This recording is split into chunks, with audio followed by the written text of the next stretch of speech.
네, 목요일에 프로의 시선 성공 마감 전략으로 2부 출발하겠습니다. 오늘은 애프터 브리핑 없이 두 분과 함께 시장 분석 좀 깊이 있게 더 다뤄보겠습니다. 정태근 미르경제연구소 이사, 송태현 유한타증권 과장입니다. 어서 오세요. 네, 반갑습니다. 네.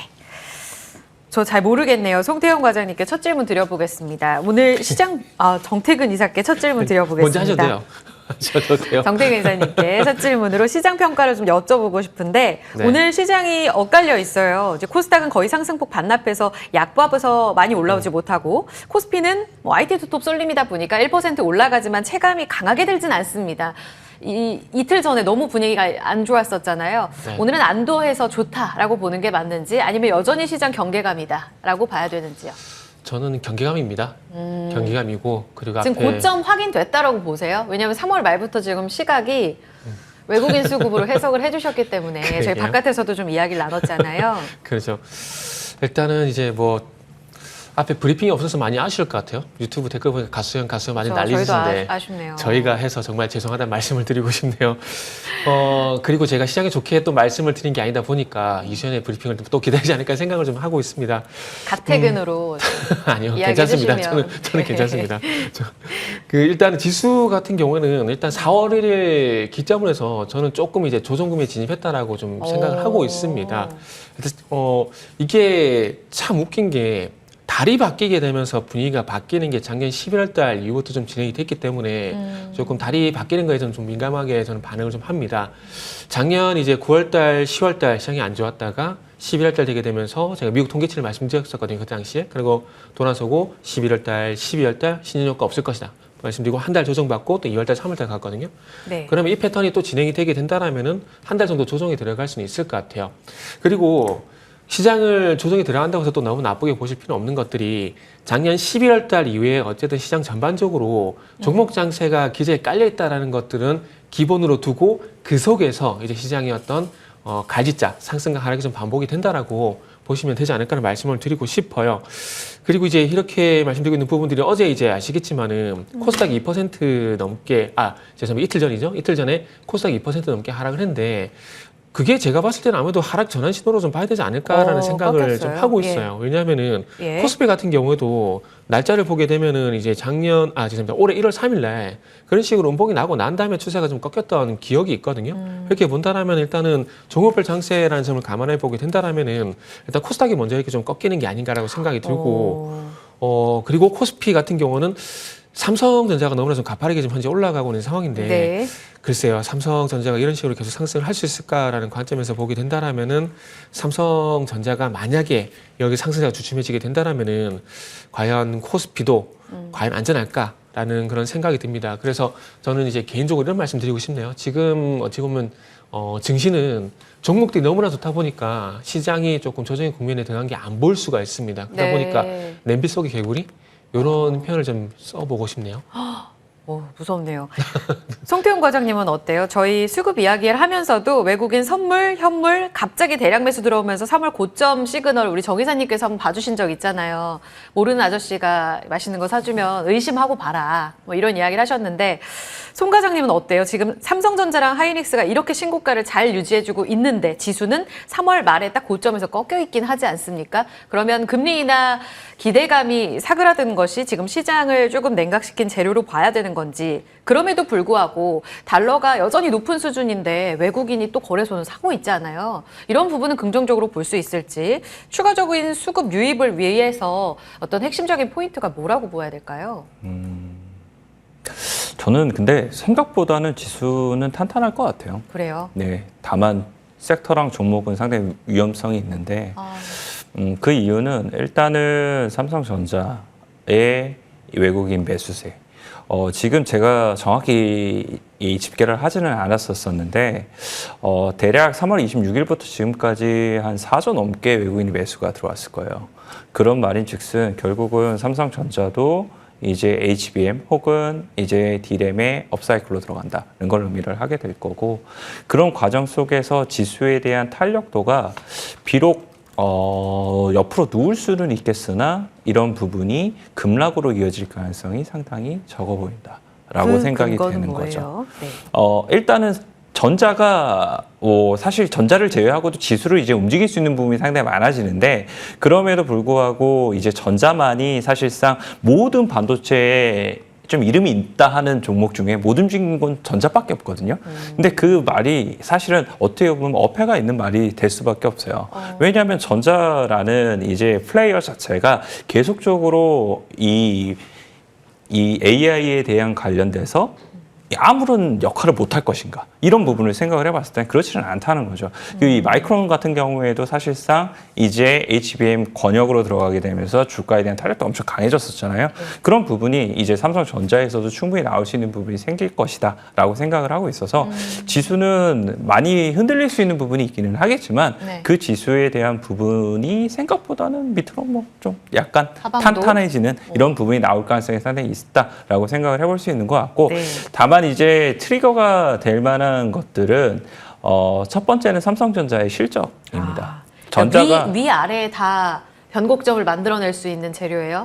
저는 그렇게 생각을 해요. 전자가 탄력도가 요 근래 강했잖아요. 네네. 탄력도가 강했는데 실적 발표한 이후에 전자의 탄력도는 다소 좀 밋밋해지지 않을까라고 생각을 하고 네. 그 밑에 반도체 소부장 종목들에 대한 더 탄력도는 좋아질 수도 있지 않나라는 게 긍정적인 포인트에서 제가 생각을 오히려 순환매를 이제, 더 강하게 예, 이끌 재료. 하는 거고 네. 두 번째 트리거는 4월 총선입니다.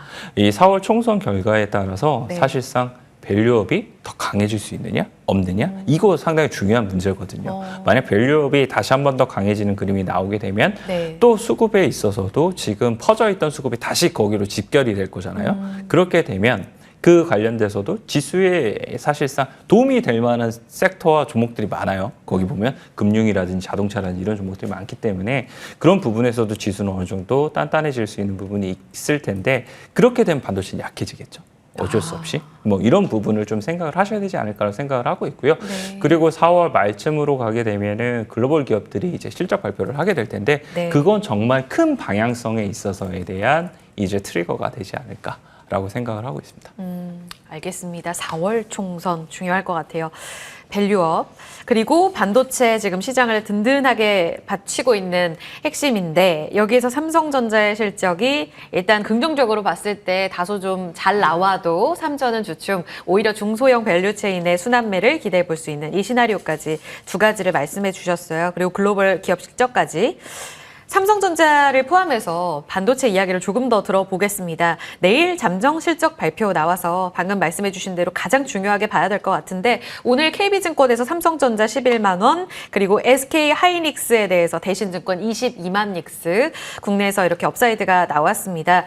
오늘 IT 투톱에 대한 다시 수급이 더 강하게 들어온다라는 데 정 이사님 공감을 하시는지 궁금합니다. 네. 이 부분의 배경은 무엇이었으며 실적이라면 오늘 나온 이 11만 전자, 22만 닉스 네. 이제 확고해진다라고 보면 될까요? 글쎄요. 일단은 뭐 삼성전자 10만 원 가는 것에 동의를 하고 있고 그리고 하이닉스 같은 경우는 개인적으로 한 20만 원 정도 보고 있는 상황들이거든요.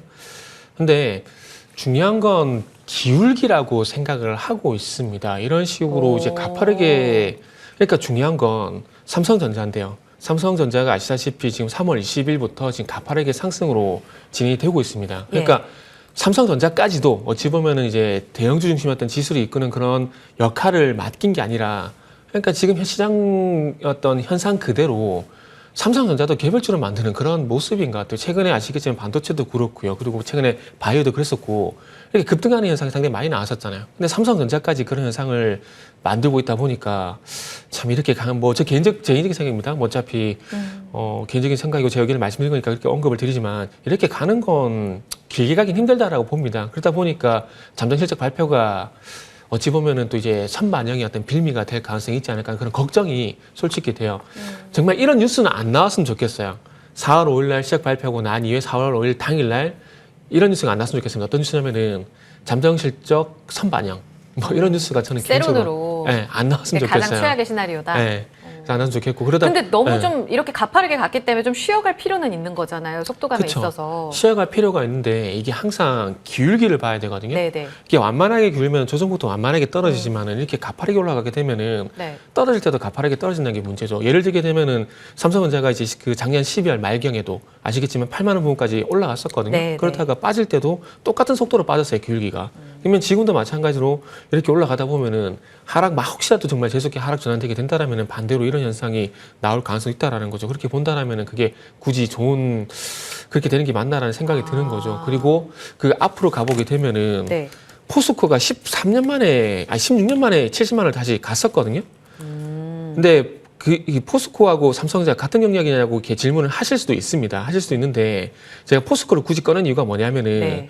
그러니까 기울기를 보자는 거지, 기울기를. 홀딩스. 그러니까 네. 포스코홀딩스 같은 경우도 가파르게 올라갔다가 물론 기울기가 이렇게 완만하게 떨어지긴 했지만은 이런 상승세가 지속이 되기 힘들다라는 것들이죠. 그걸 보여주고 싶은 거예요. 그러니까 만약에 포스코홀딩스 같은 경우도 이런 추세가 아니라 그 앞전과 같은 경우 완만한 추세였다라면은 아마 더 안정적으로 가고 충분히 나올 수 있는 시간도 저는 주지 않았을까 생각이 들어요. 그러다 보니까 삼성전자 같은 경우도 네. 너무나 기울기가 좀 가파르다 보니까 이렇게 가는 건 무리가 있다라는 말씀을 드릴 수밖에 없는 것들이죠. 그리고 오늘 IT가 상대적으로 강한 것들은 뭐 일단은 파월의 어떤 발언 영향이라 봐야 되겠죠. 왜냐? 일단 연말 금리에 대한 의지를 재확인시켜 줬기 때문에. 네. 근데 어저께 시장이 급락했던 하락했었던 이유가 잘 아시겠지만은 이게 경기 지표가 잘 나오다 보니까 금리 인하 지연 우려가 있었거든요. 근데 반대로 오늘 같은 경우는 파월이 연말에 어쨌든 하겠다는 의지를 재확인시켜 줬기 때문에 네네. 그런 우려를 먼저 희석시키는 게 호재라고 보고, 그리고 각자 또 호재가 있었잖아요. 삼성전자 같은 경우는 연내 차세대 디램 양산 요 이슈가 있었고, SK하이닉스 같은 경우는 다들 잘 아시겠지만 이제 결정을 했죠. 인디애나주의 첨단 패키징 공장 건설 네. 결정했죠. 그래서 그런 것들이 아마 오늘 삼성전자와 하이닉스 어떤 주가를 이끄는 요인들, 그리고 그 상승이 또 이제 반도체 소부장 쪽으로도 확장을 시켰다. 뭐 이렇게 보시면 돼요. 오늘 하나 마이크론이 강한 이유가 제가 봤을 때는 이런 이슈 때문에 강했다라고 보시는 게 맞다라고 봐요. IT 투톱도 잘 나갔지만 사실상 IT 투톱의 이 호재 재료를 더 크게 반영했던 중소형주의 움직임에 주목하자. 그리고 실적 발표와 함께 좀 최악의 시나리오라고 표현을 해주셨지만 일단은 변수들을 지금 현재 자리에서 체크할 필요는 있으니까요. 예정 부분 차익 실현에 대한 의견까지 말씀을 해주셨어요. 그러면 반도체 안에서 물론 하나 마이크론도 이야기를 해주셨지만 어제 오늘 최근 새로운 테마로 너무 강하게, 그러니까 새롭게 등장한 거는 아니지만 이 힘 자체가 이렇게까지 강할 일인가. 유리기판 이쪽 점검해 보겠습니다. 피롭틱스 오늘 장중 3만 원 돌파했고요. YC캠 상한가. SKC는 장중에 VI 발동됐습니다. 피롭틱스가 추가 고점을 돌파하지 못하는 이런 상황에서 장중에 이 유리기판 관련 사업 진출한다. 기가비스가 또 VI 발동되면서 고점을 돌파하기도 했습니다. 그럼 지금 바로바로 챙기는 전략이 맞을지 이 유리기판의 힘은 어떻게 해석하세요, 송 과장님? 계속 될 것 같아요. 사실 CXL이 이렇게 될지 다 몰랐었잖아요. 근데 결국은 키포인트는 AI는 전력을 많이 소용을 하고 그 전력의 수요를 조금이라도 줄여줄 수 있는 효율화, 저전력 이런 것에 키포인트가 맞춰지는 한에서는 AI 랠리 안에서는 계속적으로 움직일 가능성이 높다는 거죠. 그래서 유리기판 같은 경우에도 말씀을 하시는 것이 유리기판이 뭐 언제 되겠냐라고 이제 말씀을 하시는 분들도 있기는 하겠지만 CXL도 사실 많이 남았지만 주가는 다 반영시키듯이 유리기판도 동일한 이러한 흐름이 나오고 있다고 보시면 될 것 같고요. 근데 오히려 일각에서는 CXL보다 더 먼 미래가 아니라 상용화가 더 가까워졌기 때문에 이쪽은 좀 더 구체적인 그림으로 봐야 된다. 그런 거는 관계없다고 생각해요. 저는 사실 이 로드맵에 대해서는 업계 관계자도 잘 모르고 사실 지금 이걸 평가하는 사람도 잘 모르고 다 모르는데 누가 빨리 올지를 모르는데 지금 강도에 따라서 이제 유리기판이 강해지면 유리기판이 더 빨리 온다. CXL 하면 CXL이 더 빨리. 요 정도의 이제 무게추가 달라지는 거지 사실상 둘 다 많이 남은 건 사실이거든요. 그럼에도 불구하고 지금 시장에서 주목을 하는 거는 많은 글로벌 플레이어들이 유리기판 관련돼서 관심을 보이고 있고 향후에 가야 될 길이라고 얘기를 하는 거예요. 그렇기 때문에 사실상 더욱더 좋아질 수밖에 없다라고 얘기를 하는 거고 모멘텀적인 플레이로 가능한 종목들이 피롭틱스랑 사실 YC캠이잖아요. 네. 실질적인 플레이어가 아니에요. 아님에도 불구하고 걔네들이 더 강했다는 것은 네. 테마적인 성격으로서 이것이 형성이 되고 이 테마에 대한 성격의 확산이 오늘 더욱더 커지게 되면서 SKC라는 그룹이 사실 SKC라는 기업 자체가 오늘 두 자릿수가 가게 되잖아요. 예. 그런 모습에서 추가적인 상승에 대한 기대감이 높아질 수밖에 없다는 거죠. 그래서 추가적으로 움직일 수 있는 종목이 뭐가 있느냐를 지금 찾고 있는 그쵸. 거고 그중에 하나가 저도 기가비스를 보고 있었었는데 네. 기가비스는 사실 바닥권에서 움직인 게 하나도 없습니다.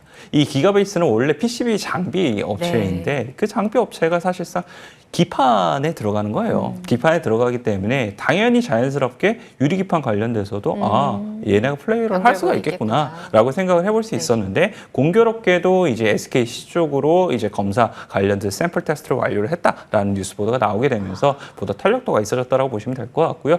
그 외에도 제가 왜 기가비스를 말씀드렸냐면 다른 종목들 같은 경우에 유리기판에 대해서 이제 계속적으로 좋지는 못할 거잖아요. 이게 조금 약화가 됐을 때도 PCB라는 쪽에 있어서 이제 이 디램이라는 메모리 업사이클이 나오기 시작을 하게 됐을 때 그쪽에 다시 한번 부각이 됐을 때도 기가비스는 거기에서 PCB 장비를 납품을 하고 있기 때문에 다시 한번 또 부각이 될 수 있다는 거죠. 그래서 그런 양수 겸장에 대한 이 부분을 생각을 하면서 기가비스를 지금 구간에서는 충분히 접근해도 되지 않나라고 생각하고 있습니다. 전체적으로 반도체 밸류체인이 다시 또 좋아지는 이 그림에서 워낙 또 강하게 달려갔던 유리기판주들 단기간에 시세 분출이 너무 강했기 때문에 오늘 고개 들고 올라오는 기가비스 쪽으로의 기회 이렇게 말씀을 해주셨습니다. 전략 참고해볼게요. 그리고 HBM 내용은 앞서 SK 하이닉스가 미국에 처음으로 HBM 공장 건립 인디애나주에 한다라는 내용 전해졌는데 그 내러티브는 여전히 좀 살아있음을 한 번 더 확인하게 됩니다. HBM 관련한 내용으로는 악재가 등장하진 않고 있습니다. 그런데 한미반도체 또 대장이죠. 오늘 5% 가깝게 하락하면서 외국인 쪽에서 매도 현재는 잠정 집계로 5위 나오네요. 오전에는 잠정 집계상으로 1위였었거든요. 매도가 좀 거칠게 나오는데 이 부분은 어떻게 해석할까요, 이사님? 달라진 건 없어요. 달라진 건 없는 거고 요거는 이제 순수하게 차트하고 수급적인 부분으로 판단할 수밖에 없는 부분입니다. 일단 한미 반도체를 연봉으로 한번 보세요. 보시면은 올해만 하더라도 벌써 이제 147%가 올랐어요. 와. 물론 이거를 많이 올랐다 작게 올랐다 이거를 가지고 토론하게 되면은 이것도 정말 누가 맞다 틀리다 정말 그 격렬한 톤이 될 수밖에 없는 부분들인데 중요한 건 단기간이라는 거죠. 지금 2월달 한미 반도체가 2월 8일날 상한가를 기록하고 난 이후에 그 뒤부터 쭉 이제 2달 만에 달렸다 보는 게 저는 맞다라고 보거든요. 2달 만에 1억 정도 상승이 나오게 된다라면 오늘의 하락이 추세적인 하락 전환인지 아니면 조정인지는 지켜봐야 되겠지만 지금과 조정이 나오는 거 그닥 이상하다라고 말씀을 드릴 수가 저는 없을 것 같아요. 그리고 외국인들 같은 경우도 이미 4월 1일부터 매도에 동참을 하고 있는 상황이거든요. 지금 요 화면 보시면 요건데 4월 1일부터 이제 외국인들은 매도로 전환된 상황이에요. 그리고 1일, 2일, 3일로 갈수록 매도량이 더 많아지고 있는 상황이고요. 결국 이런 외국인 매도가 나오는 것들은 결국 이제 단기적으로 봤을 땐 수급적인 요인, 기술적인 요인이라고 봐야 되겠죠. 네. 제가 왜 바뀐 게 없냐고 말씀드리면은 한미 반도체는 이전에도 말씀했지만은 작년엔 기대감이었고 올해는 이제 그 기대감이 숫자로 지키는 시기입니다. 그리고 그동안은 하이닉스 쪽만 이제 그리핀 장비까지 납품을 했었지만은 최근에 잘 아시겠지만 마이크론까지 확보를 했잖아요. 최근에 이제 듀얼 TC 본더 타이거, 한미 반도체가 SK 하이닉스 쪽으로는 그리핀 장비까지 이게 맞춤형을 납품했고 그리고 타이거 같은 경우는 지금 마이크론 쪽으로 들어가는 장비일 가능성이 상당히 높아요. 그러면 고객사가 더 많이 확보가 된 거잖아요. 그러면은 실적이 더 좋아질 가능성이 높은 거거든요. 네. 지금 과거의 소송 때문에 삼성과는 사이가 좀 많이 안 좋은데 예, 이게 정리가 된 게 아니죠, 아직. 정리된 제기는 안 내용 됐어요. 아니죠? 제기는 안 됐고 과거의 소송 문제 때문에 네. 할까 말까 이런 얘기들만 이제 나오고 있는 상황들이에요. 그런데 만약에 삼성전자가 우리 엔비디아를 꼭 잡고 싶어 라고 생각하게 되면 하이닉스하고 마이크론이 그랬던 것처럼 다시 관계를 개선시키지 않을까요? 저는 그런 생각도 좀 들거든요. 뭐 외교사에서도 영원한 적도 영원한 친구도 없다는 얘기를 하지만은 지금은 이 AI 시장에서 뒤처지지 않게 해서 피팅의 싸움을 하고 있는 상황들 속에서 과거 소송에 이렇게 발목 잡히지는 않을 거라고 봅니다. 그렇게 본다라면은 삼성전자도 엔비디아를 잡기 위해서 수율을 잡기 위해서 지금 아시겠지만은 HBM3 같은 경우도 수율이 한 50% 이게 나오게 되면서 지금 수율 문제 계속 나오고 있잖아요. 삼성은 더 심각할 거거든요. 그러면 이번에 선단 공정에서 분명히 기회를 잡아야 된단 말이죠. 그러면은 가능성이 전혀 없는 시나리오는 아니라고 봅니다. 그렇게 본다면 이런 측면만 보더라도 한미 반도체는 바뀐 게 없어요. 달라진 게 전혀 없다는 겁니다. 그런데 이렇게 조정이 나오는 것들은 결국 서두에 말씀드린 대로 지금 자리에서는 뭐 조정이 나와도 바뀐 건 없지만은 상승이 너무나 가팔랐기 때문에 조정이 나와도 이상하지 않다라는 그 원론적인 얘기만 밖에는 드릴 게 없어요. 그럼 지금은 챙기자 일단은 이렇게 정리를 할까요? 그렇죠. 챙기는 게 좋죠. 네. 알겠습니다. 좀 리스크를 관리해야 될 구간. 제주 반도체도 한 180% 갔단 말이죠. 이 자리에서 네. 좀 고점을 명확하게 딱 우리가 정수리 시점을 알 수는 없잖아요. 그런 구간 안에서 좀 외국인 매도가 지속적으로 4월 들어 나오고 있다는 부분은 좀 조심해서 봐야 될 포인트다라는 부분을 짚어봤습니다. 그럼에도 불구하고 계속 순환매 움직임은 나오고 있고 기회가 있는 쪽으로 계속 눈을 돌려가는 시장입니다. 삼성전자 내일 실적 발표 앞두고 낸드 관련주 최근에 달렸고요. 전공정 쪽의 강세 움직임도 여전히 이어집니다. 테스, 유진테크, 하나머티리얼즈, 하나마이크론 직고점 돌파 가능성을 조금 더 고려해봤을 때 목간 쪽으로는 여전히 매수가 유효할까요, 과장님? 유효하죠, 사실.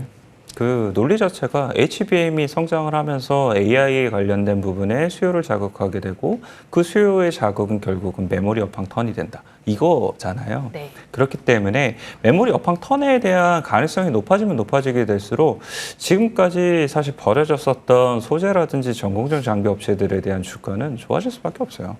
그래서 사실상 요 근래 유진테크라든지 뭐 원익 IPS라든지 아니면 하나머티리얼즈, 뭐 동진세미캠 이런 종목군들이 이러한 논리에 의해서 계속적으로 주가에 움직임이 나오고 있다라고 보시면 될 것 같고요. 다만 이제 이러한 종목군들이 움직이고 있음에도 불구하고 계속 그 기존에 강했던 종목들도 움직이잖아요. 그 움직이는 종목들의 수급의 강도로 보게 되면 아직까지는 소재라든지 전공정 장비 업체들이 수급의 결집도는 약한 편이에요. 그렇기 때문에 그런 부분에서 생각을 해봤을 때는 한 번의 매수로 진행을 하는 것보다는 분할 매수로서 눌릴 때마다 접근을 하는 게 보다 더 맞아 보인다라고 말씀드릴 수 있을 것 같고요. 네. 하나마이크론 같은 경우에 오늘 왜 올랐느냐라고 많은 분들께서 물어보셨던 부분이 있었었는데 제가 개인적으로 생각을 하는 거는 SK 하이닉스가 HBM 관련돼서 사실상 이 패키징 업체를 미국에 이제 공장을 신설을 하게 되잖아요.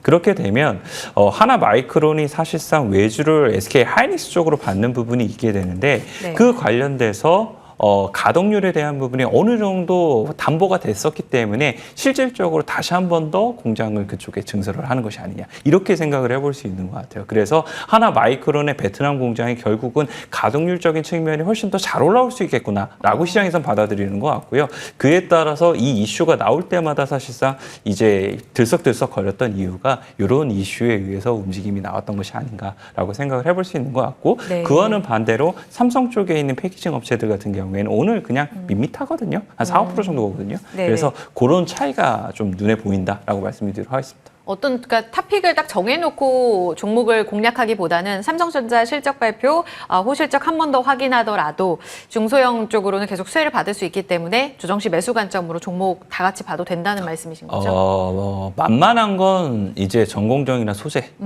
왜냐하면은 조금 더 좁혔을 때. 결국은 이제 소재 쪽이 이 계속적으로 더 많은 사이클상 뒤에 있기 때문에 네. 그런 부분에서 보통 소재 업체들의 실적 사이클은 2025년도가 더 커진다라는 네. 이런 논리거든요. 그렇기 때문에 그런 종목군들은 이제 실적이 나오고 이제 진짜 메모리 업사이클이 어느 정도 확인이 되기 시작을 한다라는 기대감이 나오면 지금 장비에 있는 애들의 돈을 빼서 그쪽으로 갈 가능성이 더 높아진다는 거죠. 그래서 너무 높게 올라간 이제 장비 업체들 같은 네. 경우에는 이제 정리하고. 늘 언제나 그랬듯이 장비의 사이클에 이 대비하고. 내려가기 시작을 하게 되면 죽을 수밖에 없을 테니까 네. 그런 부분에서는 조금씩 줄여 나가시고요. 이제부터는 업사이클을 대비를 하면서 뭐 그 전까지 못 올라갔던 종목들에 대해서 접근하자라고 말씀드리도록 하겠습니다. 덜 갔던 쪽으로는 기회 여전히 있다. 정리합니다. 오늘의 특징주로 종목 보면서 마무리를 할게요. 지금 전력 관련주 AI 서버 사이클에서 계속 수혜를 받는 종목들로 꼽히고 있습니다. 재룡전기는 오늘도 무섭게 추가 상승을 나타내면서 신고가 55,500원 달성이 나왔습니다. 다만 윗꼬리가 달리면서 오전에 뚫어냈던 고점을 더 강하게 뚫지 못했어요. 오히려 오후로 접어들면서 그 관련해서 전선주, 일진전기, LS일렉트릭 이쪽이 더 시세 분출이 2시 구간에 나왔다는 점은 보셔야겠습니다. 이쪽 순환매도 계속 가는 가운데 대장은 재룡전기잖아요. 정 이사님. 네. 과열 구간 아닌가요? 더 갈 수 있을까요? 그 과열 얘기를 하셨으니까 제가 하나만 말씀드리면은 웃긴 게 재룡전기가 지금 3월 4일부터 이제 급등이 나오고 상승이 시작됐거든요. 상승이 시작됐는데 제가 지금 공시를 지금 이제 살펴보고 있는데 단기 과열 종목으로 단기 과열 종목 지정 예고도 없었어요. 그러니까 이게 왜 말씀드리냐면은 이런 제도가 의미가 있나라는 생각이 좀 들어 이걸 보게 되면서 이렇게 수급 쏠림이 나올 때는 네네. 이게 어찌 보면 안전장치로서 그런 제도를 만든 그렇죠. 거잖아요. 그런데 재룡전기 같은 경우에 지금 화면에도 지금 재룡전기 차트가 나오고 있는데 예. 3월 4일부터 급등이 나왔지만 공시를 아무리 찾아봐도 지정 예고조차도 없어요. 한미반도체 같은 경우는 2월 달에 상한가가 딱 한 번 지정 예고는 있었더라고요. 지정은 안 했고. 그러니까 요즘 이제 세력들 패턴이 이렇게 좀 바뀐 것 같아요. 조금만 오르면 단기 그 과열 종목 지정해가지고 단일가를 가다 보니까, 그러니까 이런 식으로 올린 게 이제 전형적인 패턴으로 좀 바뀐 것 같아요. 한미 반도체도 그렇고 재룡 전기도 그렇고요. 그래서 어쨌든 중요한 건 이 말씀드린 이유가 뭐냐면 재룡 전기도 올해만 하더라도 176% 올랐어요. 와, 176% 올랐는데 3월 달부터, 요거는 3월 4일부터거든요. 네. 3월 4일부터 이제 176% 올랐는데도 예. 단기 과열 지정 예고조차도 없었습니다. 근데 이런 상황에서 어찌 보면 또 개인들은 또 이런 게 눈에 보일 수밖에 없거든요. 그렇죠. 근데 또 이렇게 가다 보면 잡을 걸 하다가 꼭 이게 참 뭐 배워 죽다 이거 잡으면 고점이 고점이 되거든요. 나오는 경우가 높죠. 네. 그런 생각이 들 것 같아서 지금은 욕을 먹더라도 잡지 말라고 말씀을 드린 게 저는 맞다라고 생각이 들어요. 이게 아시겠지만 3월 4일 날 머스크가 변압기 부족 발언을 하고 난 이후부터 이게 급등이 나온 거거든요. 일진전기도 딱 3월 4일부터 시세 분출이 그렇죠. 나왔습니다. 효성중공업도 마찬가지고 LS 일렉트릭도 마찬가지예요. 근데 이게 왜 이런 현상이 나왔냐면은 그동안 이제 전력 부족 관련돼 가지고 전력 생산에 포커스를 맞추다 보니까 네. 대형 변압기 관련돼 가지고 현대 일렉트릭만 좀 부각이 됐었거든요. 근데 예, 그게 아니라 이제 그렇죠. 머스크가 이제 전력 부족에 대한 얘기를 하게 되면서 생산처가 아닌 수요처까지도 부족할 가능성이 높다라는 원활하게 공급이 안 될 거라는 이슈가 부각이 되게 되면서 뭐 전선이라든지 중저용 변압기라든지 이런 쪽으로 이제 시선이 옮겨지게 된 거, 확장이 된 거죠. 그래서 이 말씀 왜 드리냐면은 결국 중요한 건 3월 4일부터 이런 모멘텀에서 상승이 나오는데 이걸 가지고 얼마만큼 끌고 갈 것이냐가 이제 관건이라는 거죠. 네. 그래서 아마 지금 재룡전기 같은 경우는 특징이 뭐냐면 언제부터 보시면 되냐면 3월 27일부터 보면 되거든요. 3월 27일부터 계속 양봉이에요. 계속 양봉이에요. 그러면 이걸 뒤집어 보게 되면은 음봉이 나오게 되면 그때가 아마 고점이 되지 않을까 생각이 들거든요. 무슨 얘기냐면은 지금 반대로 한미 반도체 차트를 보게 되면은 한미 반도체 상한가가 발생되고 난 이후에 음봉이 나오다가 양봉 나오고 난 다음부터 분위기가 좀 바뀌었거든요. 네. 요거 그것도 한번 그것만 보고 좀 마무리 좀 지을게요. 네네. 한미 반도체 언제 말씀드리냐면 요 부분이에요. 지금 상한가 요날 보이시죠? 2월 8일 상한가 발생되고 난 이후에 계속 음봉이었거든요. 6거래일 연속 음봉이 나오다가 날짜를 보게 되면 2월 20일 날 양봉이 나왔고 그 뒤부터 보시면 아시겠지만 분위기가 바뀌었어요. 그러면 이걸 뒤집어 보게 되면 재룡전기 같은 경우는 계속 양봉이잖아요. 3월 27일부터 양봉이잖아요. 그러면 반대로 음봉이 나오게 되면은 이제 거기에 고점일 가능성이 있다는 거죠. 100% 이상 오른 종목들 주의가 필요한 가운데 연일 양봉이 나옵니다. 이런 부분들 단기간에 홀딩하시는 분들은 좀 더 주의 깊게 보자. 추세 안에서 캔들 변화 체크해 보시기 바랍니다. 저희가 드릴 수 있는 소개는 이런 부분인 것 같아요. 그러면 마지막으로 더구전자 갈 텐데요. 애플 로봇 사업 진출 소식. 진짜 반갑게도 애플 협력사 쪽에서 최근 반등이 조금씩 나옵니다. 더구전자가 여기에 수혜를 받을 거다. 그런데 오늘 9,500원까지 갔다가 어김없이 이제 물량이 좀 부담이 됐는지 윗꼬리가 좀 길게 달렸습니다. 바닥을 그래도 탈출할 수 있는 재료로 보세요. 수혜를 받을 리는 없겠죠, 사실. 그럼에도 불구하고 더구전자는 원래 애플 관련된 플레이라든지 아니면은 전장 관련된 플레이로서 예. 한 번씩 주가에 시세를 줬던 부분이 있었어요. 그런 부분을 생각을 해봤을 때는 이번에도 바닥에서부터 이제 물량에 대한 체크가 계속적으로 일어나고 있다라고 보시면 될 것 같고요. 4월 첫날 전인 3월 말일날 보게 된다 하더라도 한번 변동성을 일으키면서 위로 솟았다가 이제 윗꼬리가 길게 달렸던 부분이 있었습니다. 이런 패턴들 자체가 일단은 이 바닥에서부터의 반등에 대한 첫 시도가 나타나기 시작을 했다라고 좀 보시면 될 것 같고요. 첫 시도. 네, 그 이후에도 오늘도 사실상 거래량이 띄우게 되면서 사실 이제 이 양봉을 발생을 시켰던 부분이 있었었는데 이런 부분에서 추가적인 상승이 나올 차트상에선 분위기는 더욱더 많다라고 좀 보시면 될 것 같아요. 그래서 이제 얼마만큼이나 애플 관련돼서 투자 심리가 강화가 되고 그리고 사실상 애플이 어떤 쪽에서 이제 비교적 좋은 전략을 사용을 하게 되면서 가는지에 따라서 더구전자가 추가적인 상승이 이제 나올 수 있는 부분이 생기지 않을까라고 보시면 될 것 같고요. 사실상 오늘 나왔던 모멘텀은 그닥 월가에서도 좋은 평가를 받지 못했었어요. 그럼에도 불구하고 얘를 움직였다는 것은 그만큼 이 관련돼서 컨트롤을 하고 있는 세력들이 일단 올리고 싶어하는 열망이 상당히 강하다라는 부분으로서만 일단 지금은 해석을 하자라고 네. 말씀드리도록 하겠습니다. 추가적으로 재료가 나올 가능성 있고요. 그 가운데서 추세적으로 바닥을 잡고 더 올라가는지 여부는 저희가 추후 더 분석해 드릴게요. 3월 29일 그리고 4월 4일 거래 두 차례 분출이 되면서 실리면서 시세 분출 나왔다는 시그널 긍정적입니다. 이 부분까지 해서 두 분의 의견은 마무리 짓겠습니다. 정태근 이사, 송태용 과장과 함께했습니다. 두 분 감사합니다. 네, 감사합니다.